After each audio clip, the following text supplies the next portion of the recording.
መቼም የማይደገም ታላቅ የዋጋ ቅናሽ በቡልጋሪያ አፍሪካ ህብረት አጠገብ በካሬ 89 ሺህ ብር ብቻ የሚሸጡ ዘመናዊ አፓርትመንቶችን አቅርበንሎታል። ሰዓቱ እየረፈደ ነው። የልዩ ቅናሽ የሚያገለግለው ለጥቂት ደንበኞች ብቻ ነው። ባለ አንድ መኝታ 81 ካሬ በ5.7 ሚሊዮን ብር፣ ባለ ሁለት መኝታ 111 ካሬ በ7.8 ሚሊዮን ብር፣ ባለ 3 መኝታ 168 ካሬ በ11.8 ሚሊዮን ብር። በአጭር ጊዜ ውስጥ በርካታ ቅንጡ አፓርትመንቶችን ለደንበኞች በማስረከብ የምስጋና ምስክርነት ያገኘው ታማኙ ድርጅታችን ሰመር ሪል ስቴት አሁን ደግሞ ከ20 ካሬ ጀምሮ የንግድ ሱቅ አማራጮችንም አቅርቦሎታል። በተጨማሪም 50/50 የብድር የባንክ አማራጭ አቅርበንሎታል። ታዲያ ምን ይጠብቃሉ? አሁኑኑ በ0923 70 አሊያም በ0994 00 3949 ላይ በመደወል ፈጥነው ይመዝገቡ። መቼም የማይደ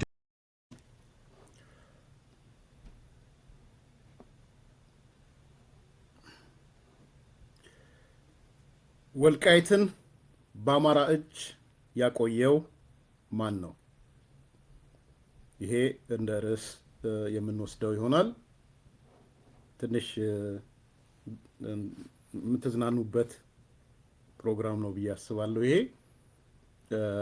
ትላንትና በመገረም ውስጥ ሆኜ የሰማሁት ነውና ርዕሱን ውሰዱ። ወልቃይትን በአማራ እጅ ያቆየው ማን ነው የሚል እንደ መሪ ርዕስ ወስጃለሁ። እዛ ውስጥ ግን በጣም ብዙ ነገሮች ትሰማላችሁ። በትላንትናው ዕለት አስቦበት ይሁን ሳያስበው ራሱን የአፋብን የፕሮፓጋንዳ ኃላፊ የሆነው አስረስ ማረ ዳምጤ እሳት ላይ ተጥዶ ውሏል። እኔ እሳት ላይ ተጥዶ ነበረ ብዬ ነው የማስበው። አስረስ ማረ እሱ ከሚያስተባብራቸው 12 ሚዲያዎች ውጪ ሄዶ እስከዛሬ ያልተናገረውን ለመናገር ለመዘርገፍ ተገዷል። እንዳልኩት አስረስ ስሙዝ ነበረ። ይሄ የሚያስተባብራቸው 12 ሚዲያዎች አሉ፣ ዲያስፖራ ያሉ፣ ዩጋንዳና አሜሪካ፣ አውሮፓ ምናምን ያሉ እነሱ ጋር ውሃ ነበር። የውሃ መንገድ ነው ለአስረስ። እንደሱ መስሎት ነው፣ እንደሱ መስሎት አይደለም። ሳያስበው ግን የአማራ ብሔርተኛ ሚዲያ ጋር ነው የሄደው። የአማራ ብሔርተኛ ሚዲያም ቢሆን የሄደበት ሚዲያ ግን እነዛ 12ቶቹ ውስጥ ያለ ሚዲያ አይደለም። ወይም የሻቢያ ሊሆን ይችላል፣ ተላላኪን አላውቅም። እሱን ግን ቢያንስ እነዚህ መደበኛ የሻቢያ ተላላኪዎቹ የሚባሉት ውስጥም አይደለም። ፕሮሻቢያን ሊሆን እንደሚችል እጠረጥራለሁ። ያም ሆነ ይህ አስረስ ኢትዮ ፎከስ የሚባል ጋዜጠኛው በለጠ ካሳ አውቃለሁ። አንዳንዴ መረጃዎች ቆይቷል ሼር ስንደራረግ ነበር። ያም ሆነ ይህ ኢትዮ ፎከስ የሚባል ጋዜጠኛ ሚዲያ ጋር ሄዶ የእሳት ራት ሆኖ ነው የወጣው።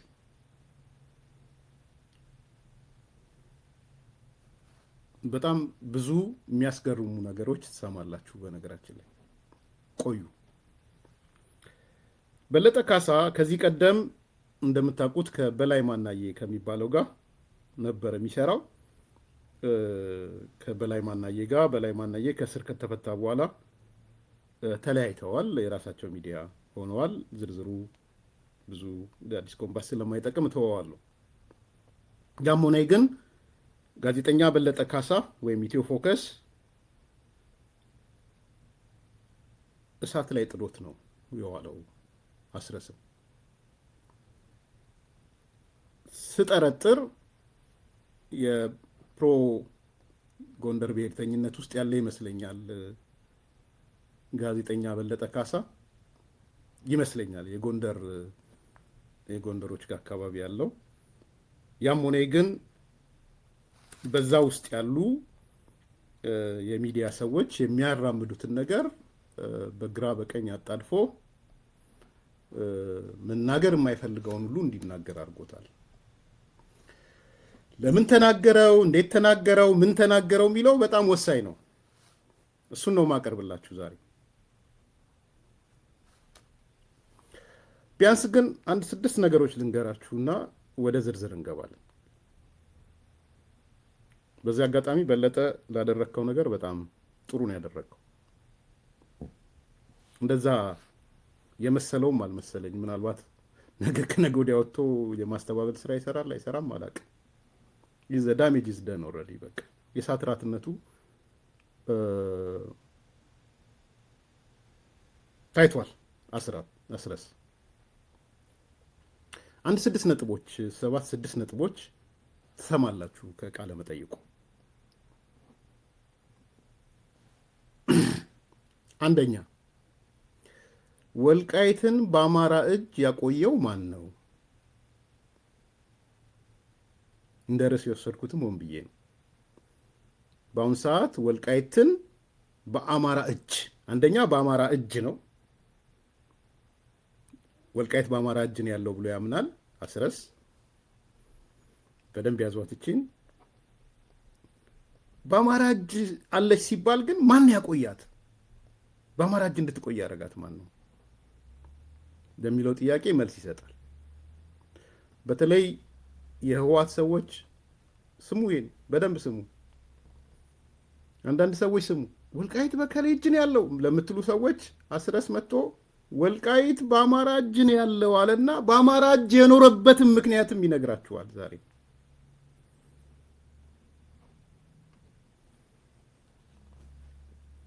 ሁለተኛ፣ ወልቃይት ከለውጡ በፊት በሌላ እጅ የቆየችበት ምክንያት ምንድን ነው? ህወሓት ኢህአዴግ በስልጣን ላይ ያለ እሱ በሌላ እጅ ብሏታል። ለምን ቆየች በሌላ እጅ? ያም ሆነ በትግራይ ማለት ነው፣ በህወሓት ማለት ነው። ህወሓት ስለሆነ ክልሉ መንግስት ሲመራ የነበረው ለምን በህወሓት እጅ ቆየች? ምንድነው ምክንያቱ? አስረስ ይነግረናል። ስለዚህም አፋብን ይነግረናል ማለት ነው። የዘመነ አፋብን ይነግረናል። ሶስተኛ፣ ለነ አስረስ አፋብን የወልቃይት የራያ ጉዳይ እስከምን ይዘልቃል? የአማራ አጽመ ርስት እስከምን ይዘልቃል? እንዴት ነው የሚያስቡት? ወልቃይት ራያን ሲያስቡ እነ አስረስ እንዴት ነው የሚያስቡት? ስለ እነ አስረስ ነው የምናወራው፣ ስለ ኤርሚያስ አይደለም የምናወራው። የእነ አስረስን አቋም ነው የምንነግራችሁ። የአፋብን የፕሮፓጋንዳ ክፍል የነዘመነ ድርጅት ማለት ነው። ዘሶኮልድ የአማራ አጽመ ርስት ስለሚባሉት እነ አስረስ ምንድን ነው የሚያስቡት? በለጠ ካሳ አስለፍልፎታል። የምናምን የባለወልድን ምናምን እንደጠጣ እንደተባለው የባለወልድ ነው የአቦን ጸበል እንደጠጣ። አምስተኛ፣ የነ አስረስ አፋብን ከሌሎች አካላት ጋር ትብብር እንፍጠር ብሎ ሲያስብ ቀይ መስመሮቹ ምንድን ናቸው?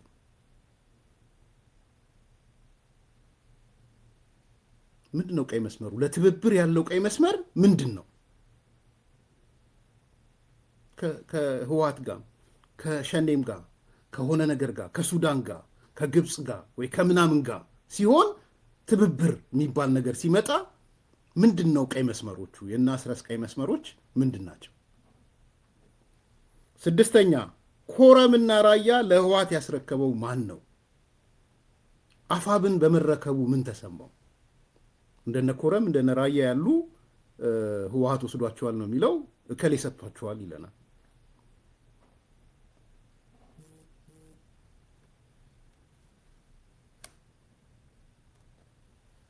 ተመልከቱ።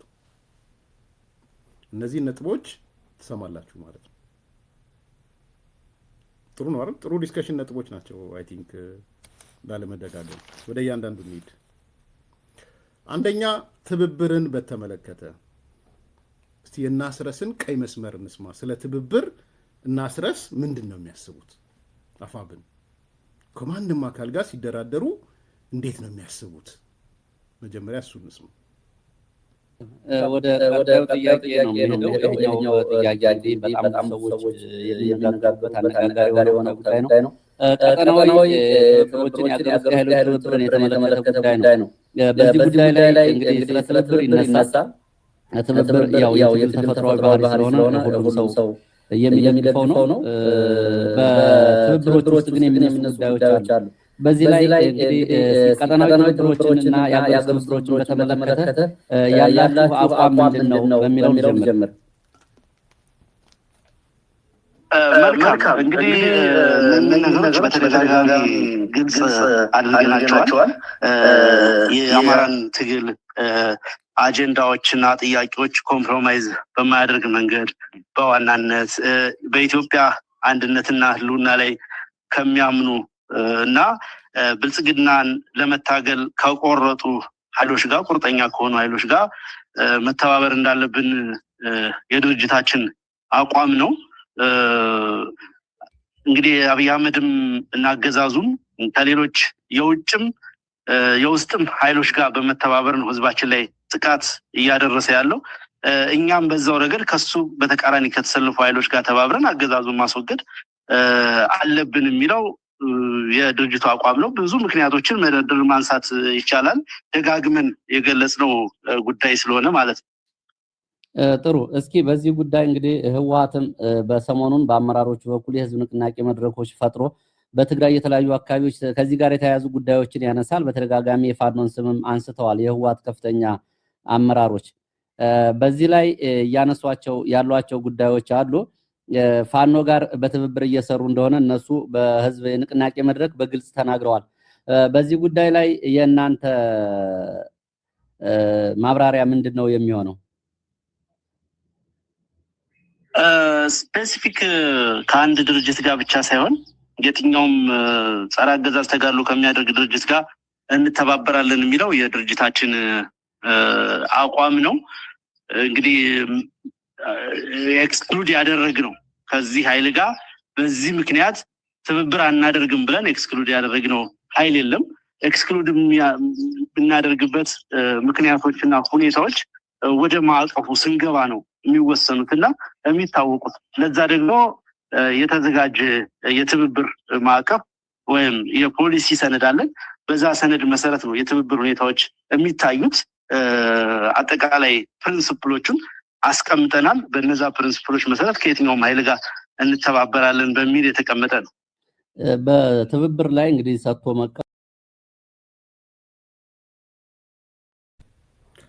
ብዙ በእያንዳንዱ ነገር ላይ ስለምትሰሙ እንትን አልላችሁም።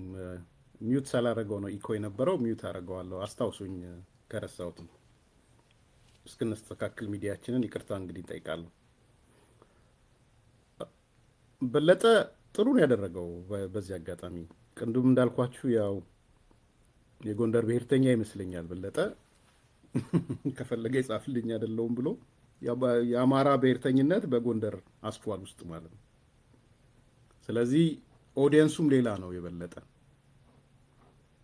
አያችሁ፣ የሚለያየው ያ ነው። ታርጌት ግሩፑም ይለያያል። ሶ ኦዲየንስ ያደረገው የጎንደር ታርጌት ነው ሳስብ ማለት በአማራ ማዕቀፍ ውስጥ ሴንትራል አስፏሉ ግን ጎንደር ማለት ነው። ሶ ቦልድ ሆኖ ነው መነሳት ያለበትን ጥያቄ በግልጽ አንስቷል። እንድታዳምጡትም እመክራችኋለሁ ሙሉ። ያም ሆነ ይህ አሁን ምን አለን አስረስ ማረ የትብብር መርሆቻችን 4 ናቸው አሉ። ወይ 4 ወይ ምናምን ጨማምሩበት። አንደኛ የአማራ አጀንዳዎችን የተቀበለ እና በአጀንዳዎቹ ላይ የማይደራደር የምንተባበረው ከሱ ጋር ነው አለ። ጊዜ ስላላገኘ ይሆናል በለጠ። ሌላ ጊዜ ግን ሲመጣ በደንብ ጠይቀው። የአማራ አጀንዳዎች ምንድን ናቸው ብለህ ጠይቀው በለጠ። የአማራ አጀንዳዎች ላይ ሙሉ ለሙሉ የአማራ አጀንዳዎችን የተቀበለ ጽምዶ መፍጠር እንችላለን እያለ ያለው። ሱዳንም ትሁን ግብፅ፣ ግብፅም ትሁን ኤርትራ፣ ኤርትራም ትሁን ሻቢያም ይሁን ህወሓት፣ ህወሓትም ይሁን ኦነግ ሸኔ፣ ኦነግ ሸኔም ይሁን ሌላ ድርጅት የአማራን አጀንዳዎች የተቀበለ ነው ያለው። ከአልቡርሃን ጋር እንዴት እንደሆነ አላውቅም። እንግዲህ የአማራን አጀንዳ ተቀብሏል ማለት ነው አልቡርሃን። ህወሓት ተቀብሏል ማለት ነው የአማራ አጀንዳ። ከማንኛውም አካል ጋር እንተባበራለን። የምንተባበረው ግን የአማራን አጀንዳ የተቀበለ ነው። አንድ ሁለተኛ፣ በኢትዮጵያ አንድነት ህልውና ላይ ጥያቄ የሌለው የማይደራደር አለ። ሁለተኛ ብራቮ አስረስ፣ አሪፍ ፖይንት ናት። በኢትዮጵያ አንድነት ላይ በኢትዮጵያ ህልውና ላይ የማይደራደር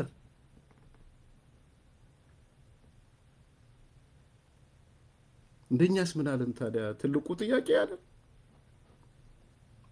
እና ዞር ስትል ህወሓት በኢትዮጵያ አንድነት አልደራደርም አለ። ዞር ስለ ኦነግ ሸኔ ምናምን እነ ጃልማሮ የኢትዮጵያ አንድነት የሚያሳስባቸው ሆኑ። ዞር ስትል ሱዳን የኢትዮጵያ የግዛት አንድነት የሚያሳስባት ሆነች። አልቡርሃን ግን ነግሮናል። በኢትዮጵያ አንድነት የማይደራደር በኢትዮጵያ ህልውና የማይደራደር ነው። ከኛ ጋር ምን የሚፈጥረው ጽምዶ የሚፈጥረው። ሶስተኛ አገዛዙን ብልጽግናን ለመታገል የቆረጠ ቁርጥ ያለ አቋም ያለው ለምሳሌ እንደነ ኮሎኔል ደመቀ ዘውዱ አይነት ሰው የኛ አካል አይደለም ነው እያለ ያለው። አይ ቲንክ እነ ጋዜጠኛ በለጠ ፕሮ ኮሎኔል ደመቀ ዘውዱ ይመስለኛል ሳስበው።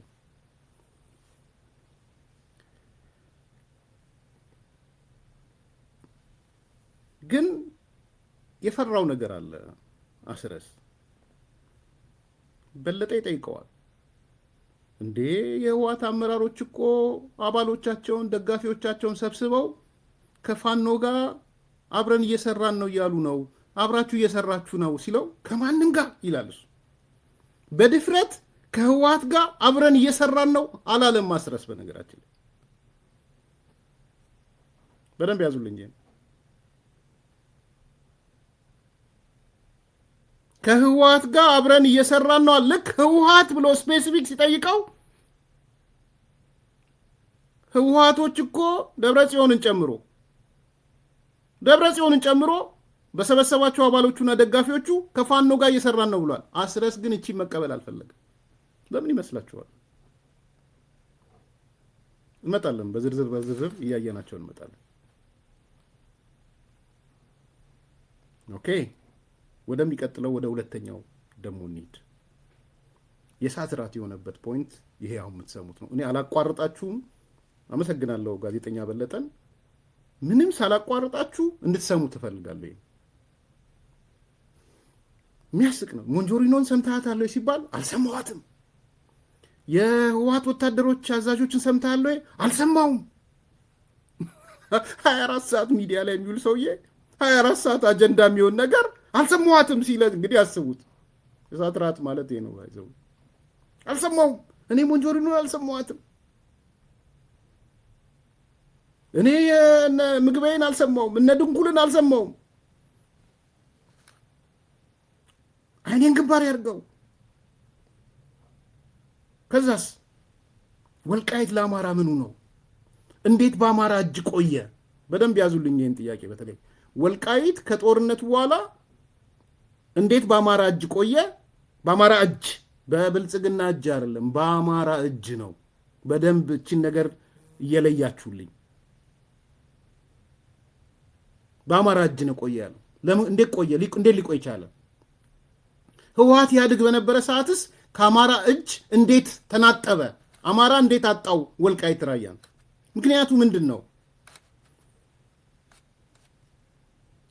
ወልቃይት ከአማራ እጅ ወጥቶ የቆየበት ምክንያት ምን ነበረ? አሁንስ በአማራ እጅ የቆየበት ምክንያት ምንድን ነው? ሆን ብዬ ነው የምደጋግመው። አስረስ ላይ ዘመቻ ጀምረዋል። በነገራችን ላይ ጀዋርና አስረስ ሰሞኑን ዘመቻ ጀምረውባቸዋል የህወሓት ሰዎች። የወልቃይት ጉዳይ የራያ ጉዳይ ለአፋብን ለና አስረስ ምንድን ነው? አይጠየቅም ነበር እስከ ዛሬ። በነገራችን ላይ መዓዛ ጋር ቢሄድ አይጠየቅም፣ ኢትዮ ኒውስ ቢሄድ አይጠየቅም፣ አንከር ቢሄድ አይጠየቅም፣ እንትን ቢሄድ ምንድነው የኤምኤስ ቢሄድ አይጠየቅም፣ ሌላ ቦታ ቢሄድ ይሄዳል፣ ሁሉም ጋር አይጠየቅም ይህን ጥያቄ። በለጠ ግን ፍርጥ አደረገበት። ሪዝኑን ቅድም ነግሬያችኋለሁ። እሳት ራት ነው የሆነው ያልኳችሁ ለዛ ነው። ሳትቆራርጡ ሙሉን ስሙት። ትብብር ላይ እንግዲህ ሰጥቶ መቀበል ይኖራል። መስማማት የሚገባቸው ጉዳዮች በሂደር የሚቆዩ ጉዳዮች ይኖራሉ። ከዚህ ጋር በተያያዘ አሁንም ደግሜ የማነሳው የህወሓትን ጉዳይ ነው። ከላይ በተዘጋጅቷል ባልከው የድርጅታችሁ ሰነድ ላይ በተለይ የአማራን ህዝብ ጥቅሞች ከማይጋፉ የኢትዮጵያን ብሔራዊ ህልውና ከማይጋፉ ኃይሎች ጋር እንሰራለን ብሏል። ህወሓት በግልጽ የአማራን ህዝብ መሰረታዊ ጥቅሞች ሲጋፋ የቆየ አሁንም ለመጋፋት መጠነ ሰፊ እንቅስቃሴ እያደረገ ያለ ኃይል ነው።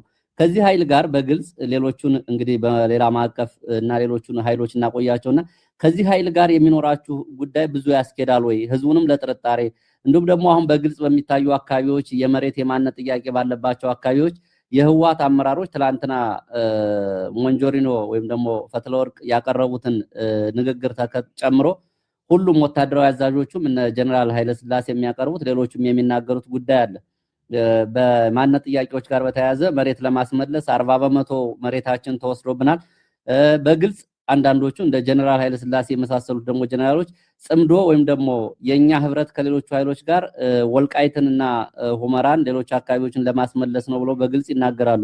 እነሱ ምንም ያቋም ለውጥ ወይም ደግሞ የድጋፍ ጥሪ በተለየ መንገድ ባላቀረቡበት ሁኔታ በዚህ በኩል የህዝብን ስጋት ላይ የጣለው ከህወሓት ጋር እንሰራለን የሚለው የመስሪያ ክልሉ ምን ይሆናል የሚለውን አሁን በድጋሚ በደንብ ማብራራት ይቻላል? መልካም ያነሳውን የነ ሞንጆሪኖንም ሆነ የሌሎች ወታደራዊ አመራሮችን ገለጻና ማብራሪያ አያዳመጥኩትም፣ አልሰማሁትም። ግን እዚህ ላይ የሆነ ነገር ማለት ፈልጋለሁ። እኔ ከህወሓት ሰዎች ወይም ከሌሎች ኃይሎች ወይ ደብረጽዮን ወይ ሞንጆሪኖ ወይ ሌላ ሰው ተነስቶ ወልቃይት ያማራ ነው ወይ ራያ ያማራ ነው እንዲለኝ አልጠብቅም፣ ይላል ብዬም አልጠብቅም። ባለው ነባራዊ ሁኔታ ለዘመናት ከ30 ምናምን ዓመታት በላይ ወልቃይት ከአማራው እጅ ወጥቶ የቆየው አማራው ጉልበት ስላልነበረው ነው። ይሄ በግልጽ መታወቅ አለበት። አሁን በስታተስኮ ደረጃ በህግ በአዋጅ ሌጂቲሜት ሆኖ ወይም ህጋዊ ሆኖ የአማራ ግዛት መደረጉ ባይረጋገጥም አትሊስት በስታተስኮ ደረጃ አሁን በአማራዎች መቆየት የቻለውም አማራው ጉልበት ስለፈጠረ ነው ብዬ ነው የማምነው። እንቅስቃሴ ስላደረገ ነው፣ እንደ አማራ ስለተንቀሳቀሰ ነው ብዬ ነው የማስበው። ነገ ወልቃይት ህወሓት ይሄን ሊያደርግ ይችላል፣ አይታመንም እኮ ህወሓት እንዲህ ቢሆንስ ምናምን የሚለውን እኔ እንደ እውቀት የሚቆጥሩ ሰዎች ይገርሙኛል። እውቀት አይደለም እኮ ይሄ፣ ምንም በጣም ኤሌመንተሪ ነገር እኮ ነው። አንድ ትንሽ ልጅ ብትጠይቀው እኮ የሚመልሰው ጥያቄ እኮ ነው። አይ እነዚህን አትመን፣ እንደዚህ ጉልበትህን ነው የምታምነው። ሰዎችን ወይ የሆነን ግለሰብ ወይ የሆነን ኃይል አይደለም የምታምነው፣ የምትከተለውን ስትራቴጂ ነው የምታምነው። በዋናነት የቲፒኤልኤፍ እና የብልጽግና ጉዳይ አሁን በደረሰበት ደረጃ ሳይደርስ እኮ ነው አኖ ከብልጽግና ጦርነት ውስጥ የገባው። የአማራ ክልል የተወረረው በመከላከያ ሰራዊቱ በወታደራዊ አገዛዝ ስር የወደቀው አጋር ስንፈልግ ለ3 ዓመታት ብቻችንን ግዙፉን የመከላከያ ኃይል እየተዋጋን አጋር ስንፈልግ መንገዳችን ላይ ያገኘናቸው ኃይሎች ናቸው። አይሚን በእያንዳንዱ ጉዳይ ተስማምተናል፣ አጋሩነናል፣ ትብብር ውስጥ ገብተናል ምናምን እያልኩ አይደለም። ለዚህ አጀንዳም ለዚህ ዲስኮርስም ለመብቃት እኮ ብዙ ነገሮችን ተቋቁመን ቅድም ላነሳ የሞከርኳቸውን ከባባድ የሆኑ የአገዛዙን ወታደራዊ አቅሞች ተቋቁመን በመቆየታችን ነው ለዚህ ዲስኮርስ የደረስ ነው። አይ ከብልጽግና ውድቀት በኋላ ብትጣሉስ ብትስማሙስ ቀላል ነገር አይደለም። ለዚህ አጀንዳ መድረስ ከብልጽግና ውድቀት በኋላ ስላለው ነገር ለማሰብ ለመብቃትም ብዙ ዋጋ ከፍለናል። እዚህም ይደርሳሉ ተብሎ አልተገመትንም ነበር። የመንደር ሽፍታ ሆነው ይቀራሉ ተብሎ እንገመትም ነበር። አንድ ማረጋግጥልህ ነገር ቢኖር ወልቃይትንና የራያን ጉዳይ ጨምሮ የትኛውም የአማራ ርስቶችና አጽመ ርስቶች ጉዳይ ላይ የሚደራደር አመራር ሊኖር አይችልም፣ የለም። የአፋብን አቋምም አይደለም። ነገር ግን አሁንም ወልቃይትን ሊሰጡ ነው፣ ራያን ሊሰጡ ነው በሚል ፖለቲካ ህዝባችንን በየጥጉ በየመንደሩ እየጨፈጨፈ ያለን አገዛዝ ለመቀበል የሚደረገውን መንደርደር ግን እንታገለዋለን። እንዲህ አይነቱን አመለካከት ፈጽሞ እንታገለዋለን። ምንድነው የምትሰጡት ዋስ ሙሉ እንድትሰሙት የፈለኩት እንዳይቆራረጥ ስላሰብኩ ነው።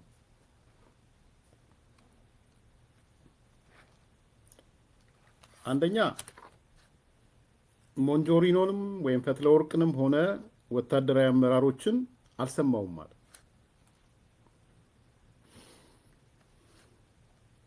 እንደው የቀረ ቢቀር እንደው በኤአይ የተሰሩ ፎቶግራፎችን አላየም አስረስ የቀረ ቢሆን ዘመነ ካሴ ሞንጆሪኖን ተሸክሟት በወንዙ ዳር በተራራ በአዲስ ዌልካም ቱ አዲስ አበባ ምናምን አላየም። ሌላው ቢቀር ጀነራል ተፈራ ማሞ ምግበይን ተሸክሞት እሱ እንኳን ያው የኛ ሰዎች ናቸው የሰሩት የአዲስ ኮምፓሶች እሺ ይቀርሱ አላየም። እሱ እና አርበኛ መሳይ እረ ጎራው ሲሉ አላየም። አሁንስ በዛ ቲፒኤልኤፍ ዕድሜ ልኩን አይማርም ጊዜና ዘመን እየጠበቀ ሲል አልሰማው። በየቀኑ ነው የሚሄደው አርበኛው ጋር አልሰማም። የናስረስ እነ ፋሲሌን አለም ህወሓት ነው ምን ህወሓት እኮ ተራ ናት፣ ስንጥር ናት፣ ምንድነው የቤት ውስጥ ማገር ናት፣ እኛንን ምሰሶ ብሎ በንዴት ጦፎ ሲናገር አላየው። በየሚዲያው ኢቭን አገር ቤት ያሉ ሚዲያዎችን ጨምሮ ሪፖርተር በሉ ሌሎች የግል ሚዲያዎች በሙሉ ጥሩና በሙሉ ውጭም ያገር ያሉ የፈትለወርቅ ንግግር እየተባለ የሞንጆሪኖ ንግግር እየተባለ ከጦርነት በኋላ ሌላው ጦርነት አለ የተባለ ፕሮግራም ሲሰራ አላየም። ማስረስ አላየም፣ አልሰማም። ጆሮንም ደፍኗል፣ አይኑንም ደፍኗል። ለምን ይመስላችኋል በዚህ ልክ ይዋሻው? ለምን ይመስላችኋል? ለምን ዋሸ አስረስ? ፈትለወርቅንም አላየዋትም፣ አልሰማዋትም። ጀነራሎቹንም አላየውም፣ አልሰማውም። ለምን አለ?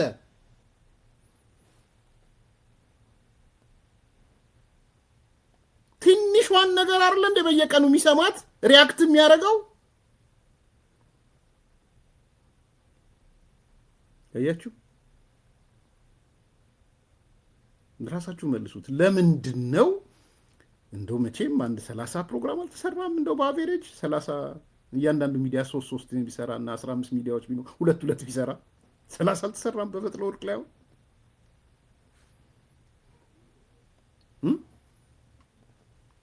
አሁንነት አልሰማም። ወዲም በተይ ጽምዶ ስንፈጥር ተስማምተዋል። በትግራይ በግድ የተያዙ መሬቶች 40% እንዲለቀቁ የጽምዶ ሰዎች ተስማምተዋል ሲል ወዲም በተይን አልሰማም። አሁን ኃላፊ የሚሆነው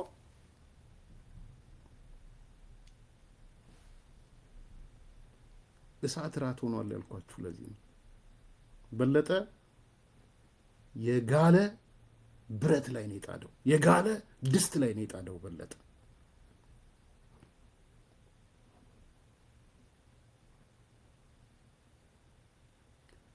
ዘመነ የተገናኘው ከፈትለወርቅ ከወዲም በተይና ከምግቤ ጋር ነው የተገናኘው። ሲነጋገሩ ሄደህ አሳምን አፋብንን ምዕራብ ትግራይ የህልውና ጉዳይ ነው ለኛ። ጽምዶ ውስጥም ለመግባት ምንን ውስጥ ለመግባት ምዕራብ ትግራይ ወይም ሞት ነው። ከሱ ውጪ ህይወት የለንም። ሂድና አሳምን ብለውት አሳምናለሁ ብሎ ነው የመጣው። አስረስ የማይታወቅ ይመስላል ውስጣችሁ። አሁን ምን መጥቶ አይደል እንደ ጠርዳፋ ብኖች ተሰብሰቡልኝ ብሎ አመራሮች ተሰብሰቡልኝ፣ የጎጃም የጎንደር የምናምን ተሰብሰቡ፣ አንተም ባለበት ተሰብሰቡልኝ ብሎ ስለዚህ ጉዳይ እንነጋገር ሲባል ለምንድን ነው አንተ ታቅቦ የሆንከው? ለምን ሆንክ? ይሄ እውነት አይደለም። በለጠ እዚች ጋር ሚሳርጋል እቺን ብትጠይቀው ጥሩ ነበር። ተመቶ ቼክ አድርግ በለጠ አመራሮች ስላሉ የጎንደሮቹን ጠርቶ የጎጃሞቹን ጠርቶ የወሎዎቹን ጠርቶ የሸዋዎቹን ጠርቶ ስለ ምዕራብ ትግራይ ስለ ራያ ምናምን እንነጋገር ለአቋም እንውሰድ ሲላቸው ምንድን ያለ ጎንደሩ ምን አለ? አባት መሳፍንት ዝም ብለው ነው የወጡት? ስም ሰጥተው ሁሉ የወጡት ዝም ብለው ነው? ምናምን ያቦካው ለራት አይበቃም እንደሚባለው ያሉህ ምን ሰምተው ነው? ምንድን ስለሆናችሁ ነው ቲፒኤልኤፎች ከነዚህ ምንድነው እንኩቶ ነው ምናምን ጋር የምትነጋገሩት ብለው አባት መሳፍንት የተናገሩት በባዶ ነው? ሸዋ ላይ ያለው ሰውዬ ሚሊቴሪ የሚያዘው በዚህ ጉዳይ አንስማማም ያላችሁ ዝም ብሎ ነው? አንተ ለምን መሃል ቤት ቆምክ? አይ ጥናት ያስፈልጋል ሪሰርች ያስፈልገዋል ምናምን ብለህ መሃል ላይ ለምን ቆምክ? አስረስ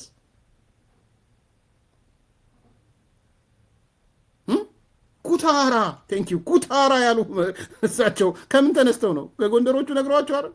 ወደ አንድነት ምናምን ብለው ጎንደሮቹ የሄዱት ለምን? ወደ መግለጫ ማውጣት የሄዱት ለምንድን ነው የተረባረቡት? ዘመነ መጥቶ ጉዳያችንን በሚስጥር ኪሳችን ይዘን ነው ማለት ለምን ጀመረ? የቱ ነው ሚስጥር ኪስ? ወዲም በተይ ፈትለ ወርቅ ምግበይ ነው ያገኙት ዘመነን። አንተ ግን ምን አልክ መጣና እኔ የፈትለ ወርቅንም አልሰማሁም የወዲ ወታደሮቹንም አልሰማሁም፣ ነገር ግን በፍሬም ደረጃ ላስቀምጠው። የጋለ ብረት ላይ ነው ያስቀመጠ።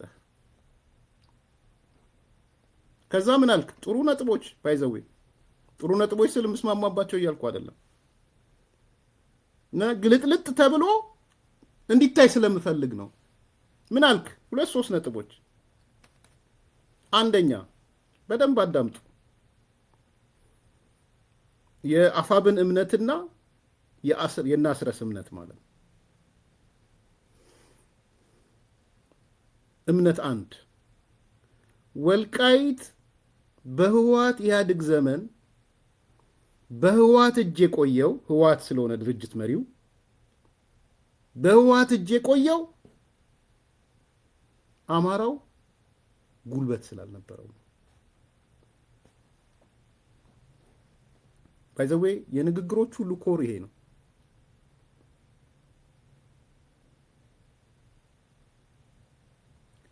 ከ83 በፊትም በነበረው ሁኔታ ከ83 እስከ ጦርነቱ 2013 ምናምን አካባቢ ድረስ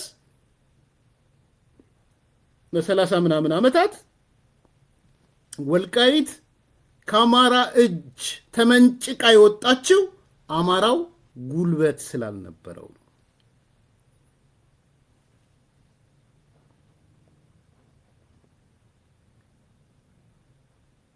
ቃል በቃል አንብብላችሁ። ወልቃይት ከአማራው እጅ ወጥቶ የቆየበት ምክንያት በዛን ወቅት አማራው ጉልበት ስላልነበረው ነው። ጉልበት ስላልነበረው ተነጠቀ። የዛሬው ባይዘው መሪ ሐሳብ ይሄ ፖለቲካ ለሚገባችሁ ሰዎች አዲስ ኮምፓሶች ማለት ነው። ቀጠለ። ሁለተኛ ቁም ነገር ቁጥር 2 አሁንም ወልቃይት በአማራው እጅ ነው ያለው። በአማራው እጅ ያለበት ምክንያት አማራው ጉልበት ስለያዘ ነው። ሁለተኛ ቁም ነገር እሱ ቲፒኤልኤፎች ምናልባት ዲያስፖራ ታያላችኋል። አዲሱ ድመትም ጭራቀረሽ ምናምንም እንግዲህ አስረስ ብልጽግና ነው የሚል ታፔላ መለጠፍ ጀምረዋል። ከዛ በላይ ይሄዳሉ። ብልጽግና ነው የሚል ለጥፈውለታል። አውቃችኋል አይደል? እነዚህ የጀርመኖቹ ጨምሮ እነ ዝናቡን ጨምሮ ለብልጽግና ነው የሚሰራው እያሉት ነው አስረስ። እኔ እርግጠኛ አይደለሁም በሱ። ከሰራ ግን እሰየው፣ ጥሩ አደረገ። ምን አለመጣን ነው አሁን ወልቃይት ያለችው በአማሮች በእኛ በአማሮች እጅ ነው ወልቃይት ያለችው። ይሄ በብልጽግና እጅ ነው፣ በኦህዴድ እጅ ነው፣ በምናምን እጅ ነው የሚባለው ውሸት አላችሁ። የት ትገቡ? አይጽምዶ በእጃችን ያለው ደግሞ በአማራ እጅ ያለበት ምክንያት ጉልበት ስላመነጨን ነው። በጉልበት ነው ያዝነዋል። ከዛ ቀጥሎ የዛሬው ባይዘወይ መሰረታዊ ቁም ነገርና ነጥብ ይሄ ነው። በጉልበት ተነጠቅን፣ በጉልበት ኦን አደረግነው። ልክ ነው ልክ አይደለም ሌላ ጉዳይ ነው። እዛ ውስጥ አልገባውም። ያዘናጋ ነው ላያዘናጋ ነው እዛ ውስጥም አልገባውም እዛ ውስጥ።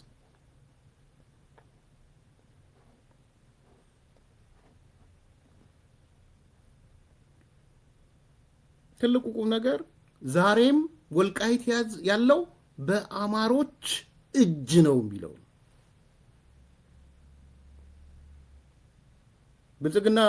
ህወሓት ምን ነበረ ኔሬት ሲያደርግ የነበረው?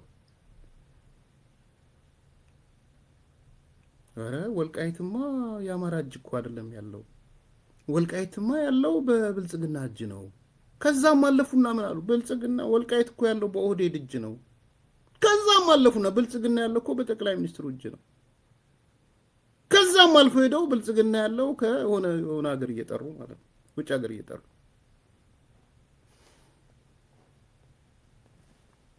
አሁን ውጡና እኔን አትናገሩኝ። አሁን አስረስን ተናገሩት። ቲፒኤልኤፎች ያስብላል። ለብልጽግና ነው የሰራው የሚለው አስረስ ያስብላል። ከዚህ አንጻር ግን በቅልጥማችን ያዝነዋል። የአማራ ቅልጥም በትግርኛ ምን ነበር የሚባለው? ቁልጽም ነው ምን ሆነ ይባላል መሰለኝ። በቅልጥማችን በጉልበታችን ነው ወልቃይትን የያዝነው። የምንተማመነው በጉልበታችን ነው። ሳመራይዝ ላድርግላችሁ የእሱም ንግግር እንደወረደ በደንብ ልብ ካላላችሁ። ወልቃይት ከአማራው እጅ ወጥቶ የቆየበት ምክንያት በዛን ወቅት አማራው ጉልበት ስላልነበረው ነው። ጉልበት ስላልነበረው ተነጠቀ። አሁን ደግሞ ወልቃይት በአማራው እጅ የቆየበት ምክንያት አማራው ጉልበት ስለፈጠረ ነው። አሁንም የምንተማመነው በጉልበታችን ነው። በጉልጥምትና አጥንት ማለት ነው።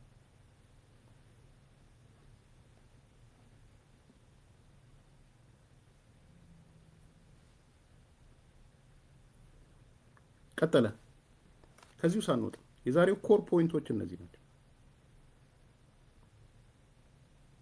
ቅልጽምና የሚባለው ቅልጽምና ጀነራል ባጫ ደበሌ ሲናገረው ሰምቼ ነበር።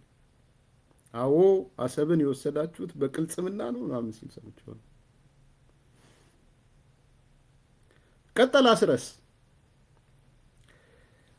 አንድ የማረጋግጥልህ ነገር አለው ሚስተር በለጠ፣ ጋዜጠኛ በለጠ፣ አንድ የማረጋግጥልህ ነገር አለ። ይሄ የማረጋግጥልህ ነገር ወልቃይትና ራያ የአማራ አጽመ ርስቶች ናቸው። እነዚህ አጽመ ርስቶች ለድርድር አይቀርቡም። አመራሩም ወስኗል፣ አፋብንም ወስኗል። እስከዛሬ ተናግሯት አያውቅም። ማለት በዚህ መልኩ ቦልዶ ነው ወጥቶ አያውቅም። የጋለ ብረት ላይ አስቀመጠው በለጠ፣ ጎንደሩ አስቀመጠው። መስሎት የነበረው የመዓዛ ሰዎች ጋር ሄደ ነበር የመሰለው። መዓዛንም ነው በመቀመጫው ያስቀመጣት። በነገራችን እነ ቁራጭ መሬት ባዮችን ነበረ አሉ፣ ስማቸው መጥራት አልፈልግም፣ እና ዩጋንዳ ምናምን ያሉ ቁራጭ መሬት እንትና የኛ ጀግና የሚላቸው የነበረውና አስረስ ማን ነው ዘመነ የጋለ ብረት ላይ ቁጭ። የምን ቁራጭ መሬት? እንደዛ አይደለም ማለት አስረስ፣ እንደዛ አይደለም ማለት። ይልቁንስ አንድ የማረጋግጥልህ ነገር ጓድ በለጠ ውሰድልኝን ጎንደር እንደሆን ካቃለው፣ ከጎንደር ፕሮ ጎንደር እንደሆን ካቃለው፣ የመጣሁት ሚዲያ ገብቶኛል ማን እንደሆነ። ስለዚህ የማረጋግጥልህ ወልቃይትና ራያ የአማራ አጽመ ርስቶች ላይ አንደራደርም። በአመራር ደረጃም በድርጅት ደረጃም አንደራደርም። ታክቲክ ይሁን ምን ይሁን ኢትስ ኦኬ። አይ ሪሊ ዶንት ኖ ርስትና አጽመ ርስት ባይዘው እኔ ብዙ ምገዛውም ቃላት አይደለም። ትላንትናም ርስት አጽመ ርስት ስል መኖር ይቆጨኛል። ፍትህ ርስትና አጽመ ርስትን ለኔ ኢትዮጵያ ነው። ርስቴም ኢትዮጵያ ናት፣ አጽመ ርስቴም ኢትዮጵያ ናት። ከሆነ ሪሊ ዶንት ኬር። አማራ ርስት የአማራ አጽመ ርስት፣ የኦሮሞ ርስት የኦሮሞ አጽመ ርስት፣ የትግራይ ርስት የትግራይ አጽመ ርስት አያገባኝም። እንደው ምን እቀዋለሁ? አሁን እጠየፈዋለሁ። የዛ ዘመን ያንን ነገር በማንሳት የምጠየፈዋለሁ። እንደዛ እንድትይዝልኝ እፈልጋለሁ። ግን የነዚህ ሰዎችን እርስ በራስ ሰልፍ ኮንትራዲክቲንግ እና ምን አይነት ሰዎች እንደሆኑ ነው እያሳየዋቸው ያለሁት እንጂ እኔ የዚህ አጀንዳ ባለቤት አይደለሁም። ብራቮ አስረስ ርስት አጽመ ርስት ያስክ ምናምን ምል ሰው አይደለሁም። ለእኔ ርስቴም አጽመ ርስቴም ኢትዮጵያዊ ማንነቴ ነው።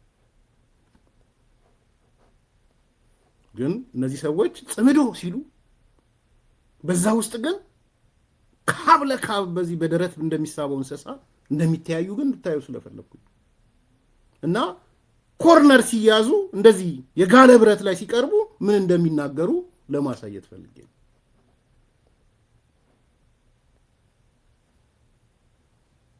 በዛ ኮንቴክስት እንድታዩልኝ። በአጠቃላይ ከዚህ ከርስት ከመሬት ከምናም ጋር የተያያዘ ንግግር እኔ በደንብ ግልጽ ነው። ሌላ ጊዜም የብሔር መሬት የሚባል የብሔረሰብ መሬት የሚባል የክልል መሬት የሚባል ነገር እኔ ኢትዮጵያዊ ነኝ ማንነቴ። ወልቃይትም የኢትዮጵያ ነው፣ የኦሮሞም የአማራም የወላይታም የሲዳማውም የሶማሌውም ነው ብዬ ነው ማለት። አዲስ አበባም ተመሳሳይ፣ ሌላውም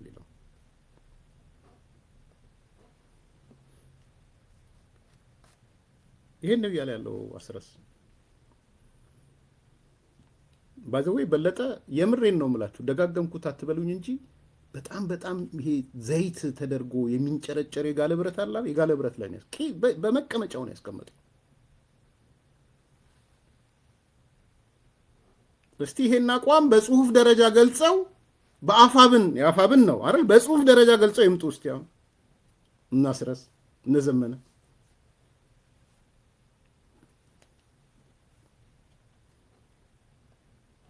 እነዚህ ሶስት ቁም ነገሮች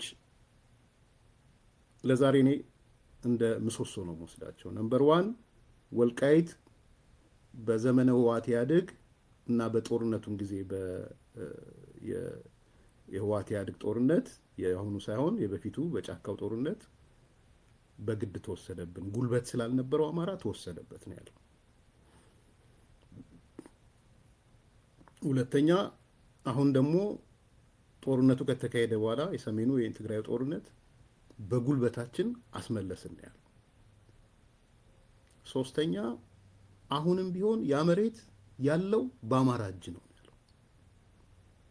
አራተኛ ያ መሬት በአማራ እጅ ያለበት ምክንያት ጉልበት ስለፈጠርን ነው ያለው። አምስተኛ ከዚህም በኋላ እነበለጠም ይሁን ሌሎቻችሁ እንድትገነዘቡ የምፈልገው የወልቃይት የራያ ጉዳይ ለአፋብንም ይሁን ለአመራሮቹ ቀይ መስመር ነው ያለው። አምስቱ ነጥቦች እነዚህ ናቸው።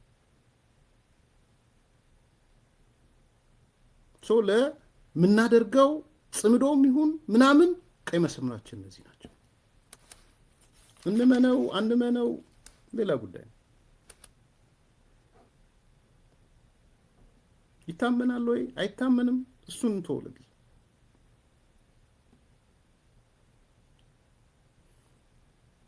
እንቀጥል። እንዲህ አይነት አመለካከት ፈጽሞ እንታገለዋለን። ምንድነው የምትሰጡት ዋስትና ምንድነው? ለምሳሌ ከህወሓት ጋር መስራት ወይም ደግሞ ከሌላ ኃይል ጋር ከኦነግ ጋር ከኦሮሞ ነጻነት ሰራዊት ጋር መስራት ወይም ከሌላ ቀጠናዊ የጎረቤት ኃይል ጋር መስራት በሚለው ላይ አሁን በዚህ ላይ ለህዝባችሁ አሁን እንዳልከኝ ጉልበት ይዘን እስከቆየን ድረስ መተማመኛችን ጉልበት ነው የሚል ነው ወይስ ደግሞ የፖለቲካ ፍኖተ ካርታ ወይም ደግሞ የስምምነት ሮድማፕ አለው? እሱ ምንድነው ዋስትናው ነው አሁን እኮ ጥያቄው እንጂ ሞንጆሪኖ እኛ የራሳችን ሮድማፕ አለ። እሺ እኛ የራሳችን ሮድማፕ አለን። የጋራ ሮድማፕ ወይ የጋራ ስምምነት ሲኖር ደግሞ ይፋ እናደርጋለን። አሁን እኮ ስለተደረገ ስምምነት አይደለም የምንነጋገርበት። እኛና ቲፒኤልኤፍ ሰዎች የተፈራረምነው ሰነድ ስላለ አይደለም የምንነጋገረው። ኖት የት እስካሁን ድረስ የለም የሰነድ ስምምነት ያደረግንበት የተፈራረምንበት ጉዳይ የለም። አብዛኛው ሰው ስፔኩሌሽን ነው፣ ዝም ብሎ የሚናገረው ነገር ስለሆነ። ነገር ግን በአመለካከት ደረጃ ነገሩን የምናይበት መንገድ ያደለም እንዴ። መላው አማራ ክልል በጦርነት ውስጥ እያለ እኮ ኮሎኔል ደመቀ የፋኖ ትግል ወይም የፋኖን ኮዝ አላምንም ብሏል። ይሄ እንዲህ አይነት አስተያየቶች ተገቢነት የላቸውም። በነገራችን ላይ ወልቃይትን አንድ ስንሆን እንደ አማራ ስንታገል እንዳስከበርነው ሁሉ ነጣጣይ ትርክቶችን በመጠቀም ወይም ደግሞ ተራ የቡድን ጥያቄ የግለሰቦች የጥቂት ሰዎች ጥያቄ ስናስመስለው የበለጠ አደጋ ውስጥ እንዳንከተውም ስጋት አለኝ። አማራ እንደ አማራ በማንነቱ በርስቱ በአጽመ ርስቱ በሀገሩ በክብሩ ጉዳይ የማይደራደርባቸው ሆነው እንዲቀጥሉ የጋራ ኮዝ ሊኖረን የጋራ ትርክት ሊኖረን ይገባል። ለሆነ አካባቢ የተለየ ለሆነ ግለሰብ የተለየ ለሆነ ቡድን የተለየ አመለካከት ሊኖር አይገባም። ጉልበት ከሌለን አንድነት ከሌለን አይደለም ወልቃይትን ጎንደርንና ባህር ዳርን ማስከበር ላንችል እንችላለን። ዛሬ እኮ ባህር ዳር ላይ ህዝብ እየተጨፈጨፈ እኮ ነው። እህቶቻችን እናቶቻችን እየተደፈሩ እኮ ነው። ብልጽግናን ማሸነፍ ስላልቻልን ማለት ነው። አንድ ሆነን የትኛውንም ጸረ አማራ ኃይል ማሸነፍ ስንችል ግን ሁሉንም ነገር እናስከብራለን። የተለየ ቸክ ወይ የተለየ ጋራንቲ የሚቀርብበት ጉዳይ አይደለም። ጋራንቲያችን ህዝባችን ነው። ጋራንቲያችን ጉልበታችን ነው። ይሄ ጉልበት ደግሞ በጥበብ ነው ልትፈጥረው የምትችለው። በጋራ የአመለካከት ትግል ነው ልትፈጥረው የምትችለው። በአንድነት ነው ልትፈጥረው የምትችለው። በምንም መመዘኛ ለወልቃይትም ሆነ ለሌሎች ኮዞቻችን ከብልጽግናና ከአብይ አህመድ የተሻለ የፋኖ አመራሮች እየታመንን አትሊስት ብዙዎቹ ዋጋ የከፈሉ ናቸው። በዚህ ሂደት ውስጥ ብዙ እንቅስቃሴ ያደረጉ ናቸው እና እነኚህ ነገሮች በጣም በጥንቃቄ በጥቅል እይታ ነው መታየት ያለባቸው እና አንዳንድ ጊዜ ለአገዛዙ ፕሮፓጋንዳ በሚያመች መንገድ ሲቀረጽ ስለማይ እንደው እሱን ነው በስሜት የተናገርኩት። አገዛዙን ተው አስረስ ግዴላ እኛንን አገዛዞቹ ተወን። ለእኛ ፕሮፓጋንዳ ምናምን ብዙ አትጨነቅል ስለኛ። እኔን ከጨመርከኝ ማለት ነው ስለምትጨምረኝ ነው። ዶንት ወሪ አባታስ የኛ ምን ኮይን የምናደርገው አንተ የምታምንበትም ብቻ ጠብ አድርጋ እሱ ነው ዋናው። የምታምንበት ነገር ከሆነ ለጋዜጠኛ በለጠ የነገርከው በቂ። ኦኬ ሶ አታስታክ። የጦስ ዶሮ እየሮጥክ የጦስ ዶሮ አትፈልግ። አሁን ስኬፕ ጎታ አያስፈልግም። አገዛዙ እንዲህ ስለሚያየው ምን ያደርግልሃል? አንተ የምታይበትን እምነትን ቁጭ አድርገህ እንዲህ ነው የማየው ብለህ አስቀምጥ። ሰው ምንድነው እንዴት ነው የምታየው? አንደኛ ምንም አይነት ሰነድ የለንም። ከቲፒኤልኤፍ ጋር የተስማማንበት የተፈራረምንበት ምን ያልንበት ስፔኩሌት ነው የሚደረገው። ሰዎች ዝም ብለው ከኪሳቸው እየመዘዙ ነው የሚያወሩት እንጂ ይሄ ነው የሚባል ሰነድ፣ ይሄ ነው የሚባል ግንኙነት፣ ይሄ ነው የሚባል ንግግር ከህወሓት ጋር የለንም። ነገ እንዳልሰማ ሌላ ቃል ስትናገር አንደኛ እሱን ያነሳል። ሁለተኛ በርስቱ በአጽመ ርስቱ የማይደራደር አካል ነው። ይልቁንስ በዚህ ጉዳይ ላይ ጉልበታችንን እናጠናክር፣ የሐሳብ አንድነት እንፍጠር። ኮሎኔል ደመቀ ዘውዱ ሆይ ይሄ ዝም ብለህ ፋኖ አልደግፍ የምትለውን አቁምና ደግፈን ኮሎኔል ደመቀ ዘውዱ። ቢኮዝ መሬቱ ያለው በአማራ እጅ ነው። ይግባህ እንጂ ኮሎኔል ደመቀ ዘውዱ የያዝነው እኮ በጉልበት ነው። ለምንድን ነው የምታጣጥለን? ፋኖን ለምን አልደግፍም ትላለህ? ኮሎኔል ደመቀ ዘውዱ የጋራ የወል ትርክት እንፍጠር እንጂ አንተ ብቻ ነህ የወልቃይት ተቆርቋሪ፣ እኛም ማንቆረቆር አድርገህማ አትሳለን። እኛም ተቆርቋሪ ነን። ምክንያቱም ወልቃይትን የያዝነው በጉልበታችን ነው። ወልቃይት ያለችው በአማራ እጅ ነው። ስለዚህ የወል ትርክት የተናጥላዊ ጎንደሩ ያገባዋል፣ ጎጃሙ ያገባውም አንባባል። በተለይ ኮሎኔል ደመቀ ዘውዱ ብትስተካከል ይሻላል፣ ወየውልህ ነው እያላል። በአቋም ደረጃ ከአንተ የተለየ አቋም የለንም። ወልቃይት ብረሳሽ ሞቴ ድርሳሽ ነው። እኛም ቀይ መስመር ነው ለእኛም። ምን ሪያክት እንደሚያደርግ አላቅም ኮሎኔል ደመቀ ዘውዱ። የጎንደር ህብረት ምናምን ዛሬ መግለጫ ያወጣ ምናምን እንዴት ሪያክት እንደሚያደርጉ አላቅም። የጎንደር ህብረት ነው የጎንደር አንድ ላይ ሆነን ያሉት የሐምሌ 5ቶቹ በዚህ የዘመነ የአስረስ ንግግር ላይ እንዴት ሪያክት እንደሚያደርጉ እና እያሉ ነበር። እንጠይቃቸዋለሁ ወዳጆቼ ስለሆነ እንዴት አያችሁት? በሾርኔን ያያችሁት፣ በቀጥታ አይናችሁን ያያችሁት የሚለውን እጠይቃቸው። አመናችሁት አስረስን? እጠይቃቸዋለሁ። ግን አስረስ እየተለማመጠ ያለው አማራ ሆይ ተገንዘበን፣ አፋብን እኛ አስረሶች፣ እኛ ዘመናዎች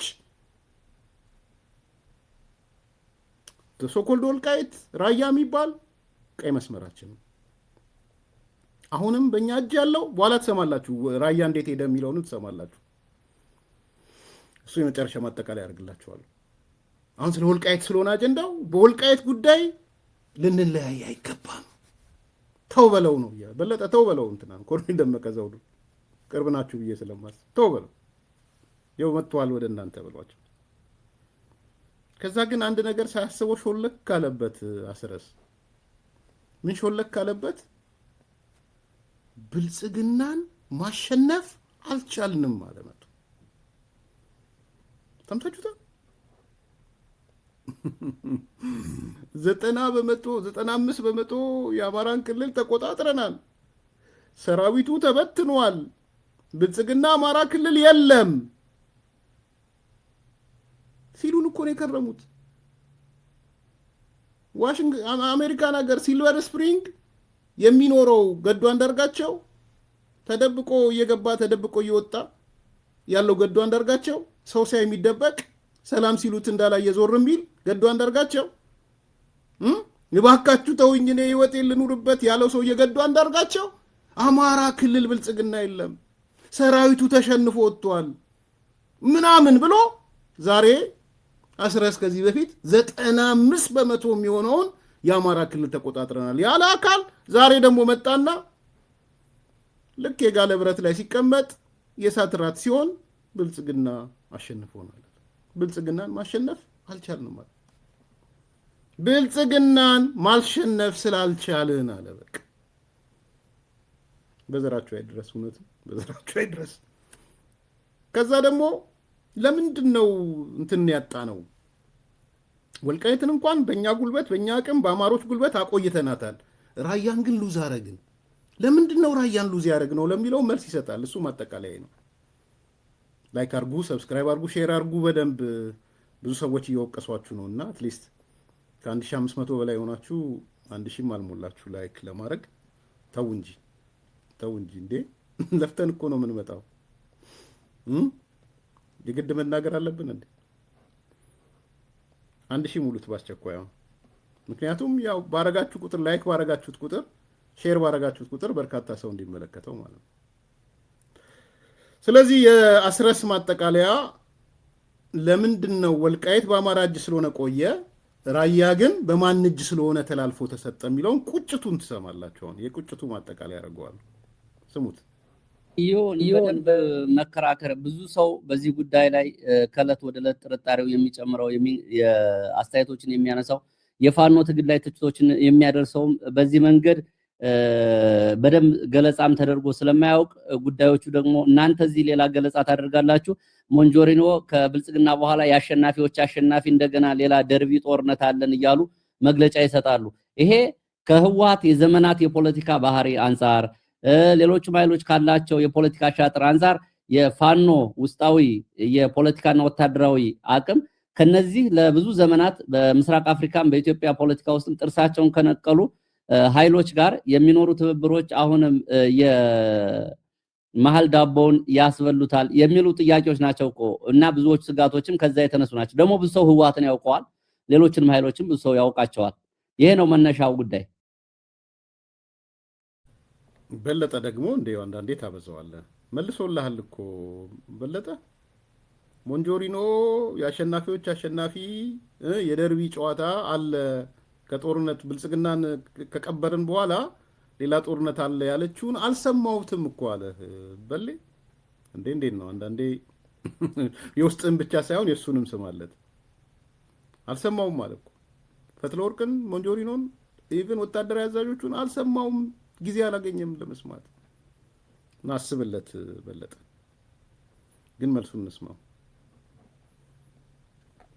ልክ ነህ እኮ እኔ በምክር ደረጃ በጥንቃቄ ደረጃ በምን ደረጃ የሚነገሩ ነገሮች አንዳንዶቹ ነገሮች እኮ ጠቃሚ ናቸውም። ያንንም መሰረት አድርገን ወደ ውስጣችን አይተን ንግግሮችን እንድናደርግ፣ ውይይቶችን እንድናደርግ፣ ሰነዶችን እንድናዘጋጅ፣ በምን መንገድ ጉዳዮችን እንመራለን የሚል ስልት የትብብር ስልት ጭምር እንድናዘጋጅ አስችለውናል።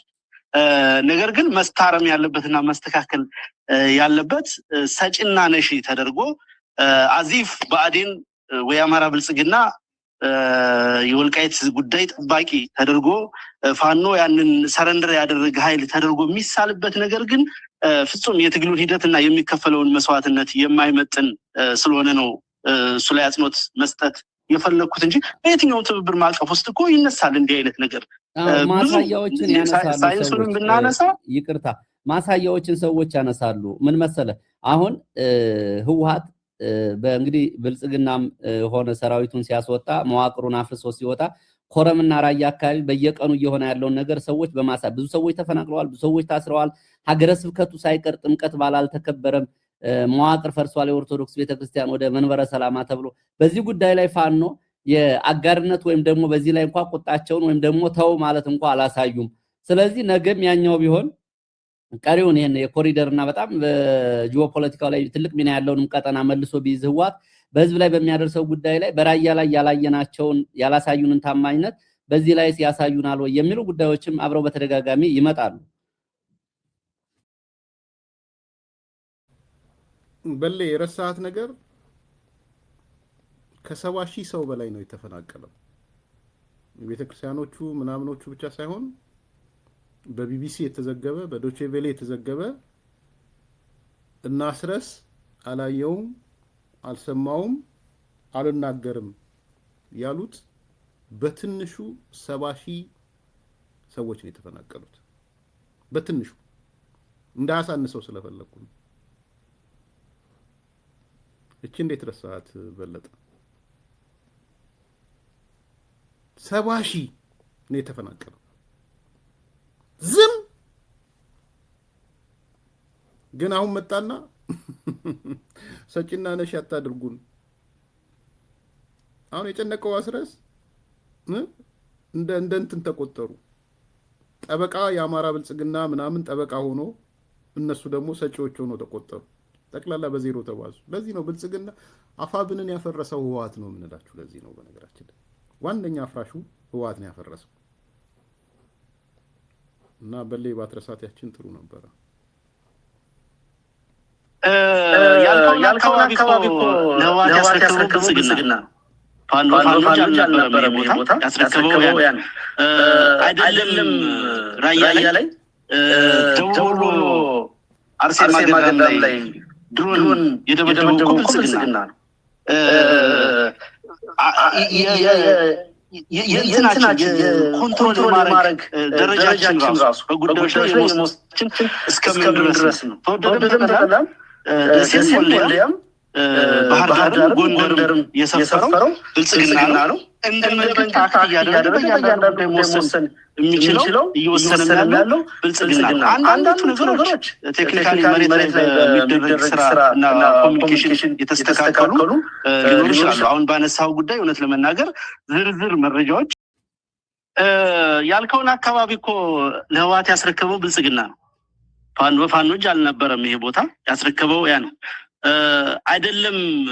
ራያ ላይ ደቡብ ወሎ አርሴማ ገዳም ላይ ድሮን የደበደበው እኮ ብልጽግና ነው። የእንትናችን የኮንትሮል የማድረግ ደረጃችን ራሱ በጉዳዮች ላይ የመወሰናችን እስከምን ድረስ ነው? ተወደደም ተጠላም ደሴም ወልዲያም ባህር ዳርም ጎንደርም የሰፈረው ብልጽግና ነው። እንደ መንግስት አክት እያደረገ በእያንዳንዱ ጉዳይ መወሰን የሚችለው እየወሰነም ያለው ብልጽግና ነው። አንዳንዶቹ ነገሮች ቴክኒካሊ መሬት ላይ በሚደረግ ስራ እና ኮሚኒኬሽን የተስተካከሉ ሊኖሩ ይችላሉ። አሁን ባነሳው ጉዳይ እውነት ለመናገር ዝርዝር መረጃዎች የሉኝም። በአንደኛው ወገን ምን ጉዳት ደረሰ፣ ምን ተደረገ፣ ምን መደረግ ነበረበት የሚለው ላይ ግን በጥቅሉ ካየኸው የቀዳሚነት የባለቤትነት የሞራልም ሆነ በትግልም ሆነ በብዙ መመዘኛዎች በእንደነዚህ አይነት አጀንዳዎች ላይ የተሻለ ባለቤትነቱ ለፋኖ ነው መሆን ያለበት። በዚህ መጠርጠር አይገባም ብዬ ነው የማስበው። የሚነሱ ቴክኒካል ነገሮች አሁን ለተነሳው ነገር እንደ በቂ ምክንያት እንደ በቂ ኮዝ ሊወሰዱ የሚችሉ አይደሉም። ምክንያቱም በእኛ እጅ አይደለም ቀጠናው አይደለም። ያ ዛሬ ባህር ዳርን በሚደረገው ጎንደርን በሚደረገው ነገር ላይ ለማስቆም የሚያበቃ አቅም ላይ ስላልተደረሰ በእያንዳንዱ ቦታ ላይ አገዛዙ የሚያደርገው አሻጥርና እንቅስቃሴ ስላለ፣ በጥቅሉ ግን እንዲህ አይነት ነገሮች ላይ በጣም ኩሪየስ ሆኖ በጣም ጥንቃቄ በተሞላበት መንገድ ነገሮችን ማየት እንደሚገባ ከህዝብ ጋር ውይይት ማድረግ እንደሚገባ ስለታመነበት ጭምር ነው ሰነድ ያዘጋጀ ነው። በሂደት ደግሞ እየዳበሩ የሚመጡ ነገሮች ናቸው። በዋናነት ግን የኃይል ማዕከል ሆነ ጉልበት መፍጠር ነው ሊያስከብረን ከብዙ ጥርጣሬ ሊያነጻን የሚችለው እንጂ በእያንዳንዱ እንቅስቃሴና ሁኔታ ውስጥ የምናወጣው መግለጫ ወይ የምንናገረው ነገር ብቻውን ዋስትና ሊሆን አይችልም። የፈለገ ነገር ብንናገር ጋራንትድ ልንሆን አንችልም። ጋራንት የሚያደርገን የፈጠርነው አቅም ነው፣ ያንቀሳቀስነው ሞቢላይዝ ያደረገው ነው ህዝብ ነው፣ የፈጠርነው የአመለካከት አንድነት ነው፣ የፈጠርነው የአማራነት ትርክት ነው ትልቁ ጉልበት የሚሆነን እና እዛ ላይ መረባረብ እንዳለብን ነው አጽንኦት መስጠት እንፈልገው። ይቅርታ ኢኮ ነው ሳልዘጋው ነው። ስለዚህ ስላስታወሳችሁኝ በጣም አመሰግናለሁ። እስክናስተካክለው ድረስ በቅርብ እናስተካክለዋለን ተስፋ አድርጋለሁ። ብዙም ጨምረው ነገር የለኝም። እንግዲህ እንዳያችሁት አስረስ ማጠቃለያው ላይ ስለ ራያ ሲጠየቅ የመለሰው ምንድነው? ያስረከበው እኮ የብልጽግና መንግስት ነው፣ እኛ እኮ አላስረከብንም። ባጭሩ ምን እያላችሁ መሰለ? እኛ ብንሆን ኖሮ አናስረክብም፣ እኛ ብንሆን ኖሮ አናስረክብም ነበረ።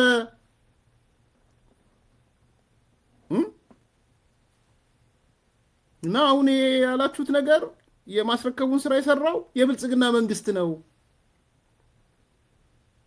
እና ምን ልታደርግ ነው ጽምዶ የፈጠርከው?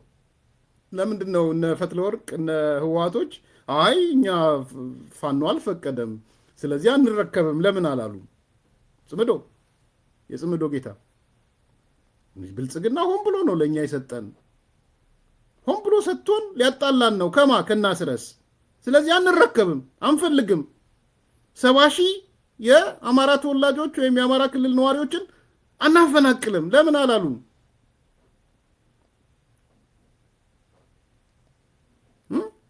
ጽምዶውን ከፈለጉት አቅሙን ከፈለጉት የብልጽግና ሴራ ከሆነ ራያ ምናምን የሚባሉትን መስጠት የብልጽግና ሴራ ከሆነ ህወሓቶች እኮ ሴራው ገብቶናል።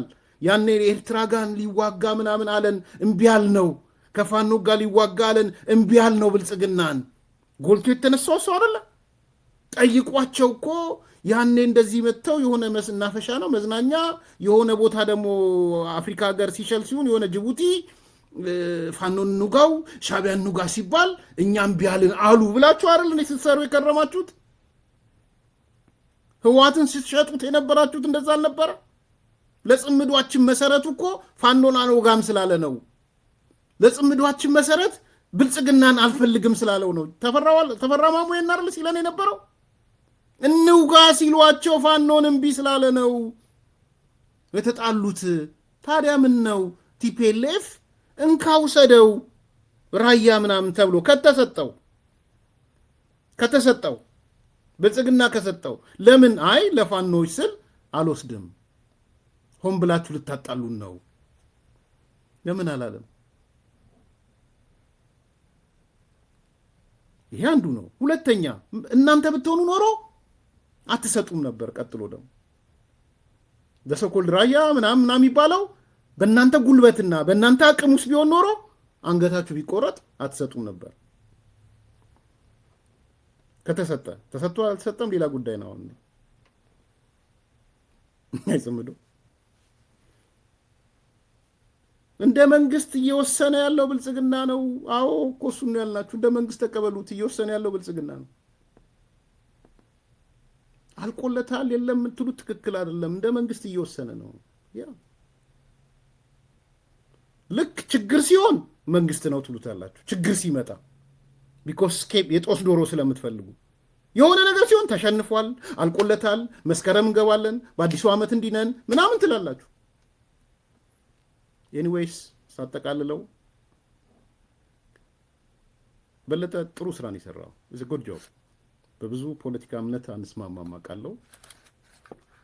አሚን የጎንደር እኔ ሰላም የሚጠበቀው በድርድር በውይይት በንግግር ነው ብዬ ነው ማምነው። በጦርነት የሚሳካ ነገር አለ ብዬ አላምንም። ጎንደሮች ብልህ ብትሆኑ እመክራችኋለሁ። ፐርሰናሊ ምክሬ እሱ ነው። በጦርነት በፋኖ በምናም ያዋጣ ነገር የለም። በዛ ደረጃ የሰማይና የምድር ልዩነት እንዳለን አውቃለሁ። ያም ሆነ ግን አጥበህ ነው ያሰጣኸው። ዛሬ አጥበህ የጋለ ብረት ላይ በባዶ መቀመጫው ነው የተቀመጠው። ዛሬ አስረስ ሲንጨረጨር ሁሉ ነው ያየሁት እኔ ስጋው እንደ እሳት ራት አምፖሏን ዞሯ ቷ ብሎ ሲፈነዳ ነው ያየሁት። ከዚህ በላይ ብዙ የሚያስፈልግም አይመስለኝ። እውነት ለመናገር በጣም አሪፍ ነው። ይሄ ፓርት ብቻውን በቂ ነው እና አመሰግናለሁ። አዲስ ኮምፓስም ያመሰግናል። ላይክ አርጉ፣ ሰብስክራይብ አርጉ፣ ሼር አርጉ። ጥያቄ አስተያየት ካላችሁ ላኩልን። ሰብስክራይብ ማድረግ ጥሩ ነው ብዬ አስባለሁ። ብዙ ሰዎች ሰብስክራይብ እያደረጋችሁ ነው። የዕለቱን ፕሮግራሞች ደግሞ ላይክ ማድረግ፣ የዕለቱን ፕሮግራሞች ሼር ማድረግም በጣም ጥሩ ነው ብዬ ነው የማስበው። ለሌሎች እንዲያዩት ይረዳል። ረጅም ሰዓት ነው የምንቆየው እንደምታውቁት። ለምትቆዩትም እጅግ አመሰግናችኋለሁ። ከ1500 ሰው በላይ ይህን ያህል መቆየት ቀላል ነገር አይደለምና ክበሩልኝ ማለት ፈልጋለሁ። በጣም አመሰግናለሁ። መልካም ቀን። መቼም የማይደገም ታላቅ የዋጋ ቅናሽ በቡልጋሪያ አፍሪካ ህብረት አጠገብ በካሬ 89 ሺህ ብር ብቻ የሚሸጡ ዘመናዊ አፓርትመንቶችን አቅርበንሎታል። ሰዓቱ እየረፈደ ነው። የልዩ ቅናሽ የሚያገለግለው ለጥቂት ደንበኞች ብቻ ነው። ባለ 1 መኝታ 81 ካሬ በ5.7 ሚሊዮን ብር፣ ባለ 2 መኝታ 111 ካሬ በ7.8 ሚሊዮን ብር፣ ባለ 3 መኝታ 168 ካሬ በ11.8 ሚሊዮን ብር። በአጭር ጊዜ ውስጥ በርካታ ቅንጡ አፓርትመንቶችን ለደንበኞች በማስረከብ የምስጋና ምስክርነት ያገኘው ታማኙ ድርጅታችን ሰመር ሪል ስቴት አሁን ደግሞ ከ20 ካሬ ጀምሮ የንግድ ሱቅ አማራጮችንም አቅርቦሎታል። በተጨማሪም 50/50 የብድር የባንክ አማራጭ አቅርበንሎታል። ታዲያ ምን ይጠብቃሉ? አሁኑኑ በ0923 70 40 49 አሊያም በ0994 00 3949 ላይ በመደወል ፈጥነው ይመዝገቡ።